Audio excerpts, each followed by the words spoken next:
10 times Goldberg legitimately hurt himself or his opponent.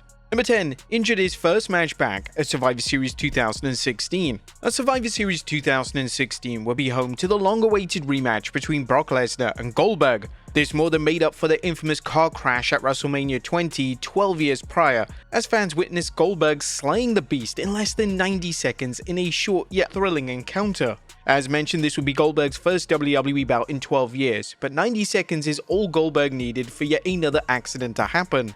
In an interview with Chris Van Vliet in 2024, Goldberg would reveal that he actually tore his rotator cuff during the Brock Lesnar match, an injury he would work through for the remainder of his second run in WWE. He mentioned, "If you look back and you're just strategic in what you're looking at, there was a time in my run where I started spearing guys with my left shoulder.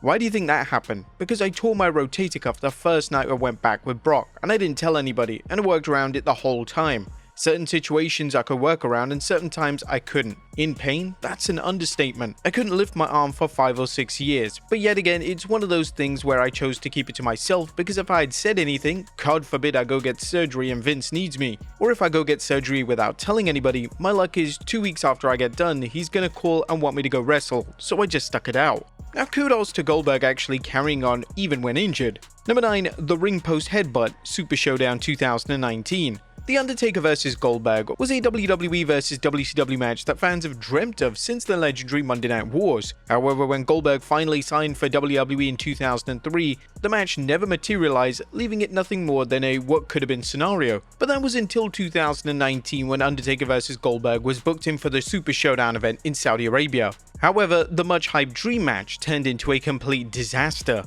The calamity of errors that ensued would begin when Goldberg attempted to hit a spear on The Undertaker in the corner. When the dead man moved out the way, Goldberg would continue with full force, driving his head into the steel post, not only busting himself open, but causing a concussion that affected the rest of the match. This wasn't the only concussion Bill suffered that night though, as he would tell Chris Van Vliet that he knocked himself out before the match even started. "I knocked myself out before walking to the freaking ring. I headbutted the door right when they played my music and knocked myself out. I unintentionally headbutted the freaking ring post and it knocked me for another one." Now thankfully Bill was okay enough to start the match, but what happened in that match, many including The Undertaker want to forget. Number 8. Goldberg vs. The Door, Raw 2017.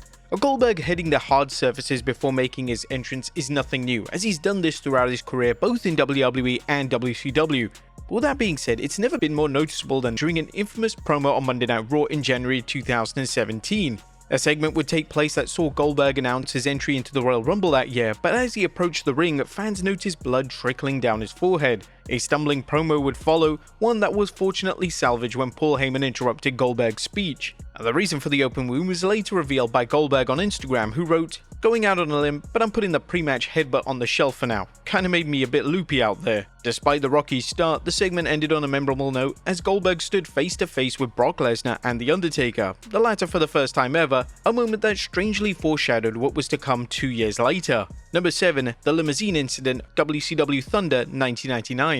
Doors and ring posts aren't the only inanimate objects that Goldberg has had issues with. In 1999, Goldberg was firmly positioned as a face of WCW and he found himself at war with the New World Order. During an episode of Thunder in December of that year, Bill would sideline himself for 5 whole months after a planned spot went wrong. Goldberg was backstage attacking the NWO's limousine that was inside the parking lot. However, instead of using a sledgehammer as planned, it was decided that Bill would hold a small metal pipe in his hand that wouldn't be visible to the television cameras to create the illusion that he was using his hands. Goldberg would smash the first 2 windows with no issue. However, at some point before he got to the 3rd window, Goldberg would accidentally drop the pipe, forcing him to use his fist instead. After several attempts to smash the window, the glass eventually gave way, but not without slashing an artery in his arm. Goldberg would later be rushed to hospital, and it's even said that he was close to losing his hand entirely. Luckily this wasn't the case, and plastic surgery and 40 stitches would suffice. Number 6. Dropping The Undertaker on his head, Super Showdown 2019. Now let's circle back to the previously discussed dream match turned nightmare between The Undertaker and Goldberg at Super Showdown in 2019. We could probably make an entire list based on accidents and botches from that one, but let's specifically discuss an incident that was millimeters away from being life-altering. Late into the match, Goldberg's concussion and exhaustion was on full display, and then it came time for Bill's finishing move, the jackhammer. Unlike the typical execution that sees Goldberg turn his opponent in midair to make sure that they land on their back, he instead struggled to hold the weight of the dead man before dropping him right on his neck. Fortunately for Taker, there was enough rotation to prevent him landing right on the top of his head, causing almost certain paralysis. However, there was no way Undertaker escaped the spot without feeling the effects after the match. Number 5. A career-ending kick, WCW Starrcade 1999. Goldberg's tendency to hurt his opponents is not a new phenomenon. Just ask Bret Hart. The best there is, the best there was, and the best there ever will be would famously make the jump from WWE to WCW in '97, and it was here that his career would come to a sudden halt at the hands or foot of Bill Goldberg. At Starrcade 99, the Hitman would put his WCW World Heavyweight Championship on the line against Goldberg, a match that would see the latter strike Hart with a stiff thrust kick that resulted in a serious concussion and ultimately brought an end to the career of one of the best wrestlers of all time. The recklessness of this kick is something Bret has yet to forgive Goldberg for even to this day, and he's even stated on the Who Killed WCW documentary series that he feels what happened was no accident. How would you fight Bill Goldberg? He's like a gorilla, slamming guys through the mat, running them over like a car. I would pull him aside and I would say, I want to teach you how to actually not hurt guys. And when I walked out to the ring with Bill that night, I really looked him in the eye and said, don't hurt me out there, you need to trust me. And it all went in one ear and out the other. I really think Bill just saw me as another job guy, someone that was cannon fodder. If you're watching the match, Bill goes, watch the kick. I'm like, watch the kick? I don't even understand what he's doing. He kicked me as hard as he could. You can see me grab my neck. I was concussed. No, Bill, that's not an accident. That's a career-ending injury, you idiot. I somehow willed myself to stand up to be the runover for this imbecile. It was one of the saddest days of my life, and I knew my career was over. It's clear that after all these years, Bret will never forgive Goldberg. Number 4. Self-inflicted DDT, Halloween Havoc 1998. At the 1998 Halloween Havoc pay-per-view, Goldberg would defend the WCW World title against Diamond Dallas Page. And whilst this was widely considered to be one of Goldberg's best matches of all time, it wasn't without its hiccups. At the peak of the match, Goldberg would hit his signature spear on DDP to set up the finish, however he would misjudge the angle of his fall, driving his own head into the floor, jarring his shoulder and neck. Goldberg would appear to be in discomfort for the rest of the match, but he was able to complete it. DDP would reverse a jackhammer into a diamond cutter before a kickout. Goldberg was then able to finally hit a jackhammer to secure the 1-2-3. Number 3. La Parka injures his knee, WCW Nitro 1998. Whilst Goldberg was by no means the best bell-to-bell wrestler we've ever seen, there's no denying the sheer aura that he had during his unbeaten streak in WCW. One wrestler who crossed paths with Goldberg on his rise to the top was La Parka, who bravely challenged the then United States champion on an episode of WCW Nitro in June of '98. In classic Goldberg fashion, the match would be over in less than 30 seconds. Bill would no-sell a chair shot to the head before driving La Parka into the mat with a hard-hitting spear. However, it immediately became clear that something was wrong, as the chairman immediately grabbed his knee upon landing. Amazingly, La Parka was able to get into position for the jackhammer to finish things off, this before disappearing from WCW television for almost 4 months. Number 2. Near double neck break, WCW Saturday Night 1998.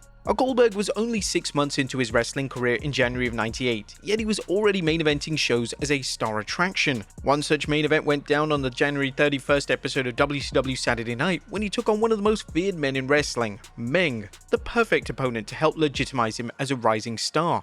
Midway through the match, Goldberg would lift Meng up for a power slam but would struggle to get a proper grip before dropping him right on the top of his head, almost breaking his neck. Just 10 seconds later, Jimmy Hart, who was in Meng's corner for the match, would climb to the top rope before Goldberg intercepted him. He would then lift Hart right into the air before throwing him headfirst, almost breaking his neck too. Whilst the two botches had to hurt, both men avoided any serious damage, but this was one of the early signs that Goldberg wasn't exactly the safest worker in the business. And number 1, Broken Orbital Bone, WCW Nitro 2000. The final ever WCW Fall Brawl event would be held in September 2000, a show that saw two of the company's biggest stars go head-to-head under no disqualification rules as Goldberg took on Scott Steiner. The jacked up giants had been feuding over who was a true powerhouse in WCW, and in the lead up to the pay-per-view, Goldberg would legitimately hurt Steiner, forcing him to work the match wearing a protective mask. Speaking on Hannibal TV, Scott would reveal how bad timing during an in-ring brawl led to Goldberg breaking his orbital bone on an episode of WCW Nitro.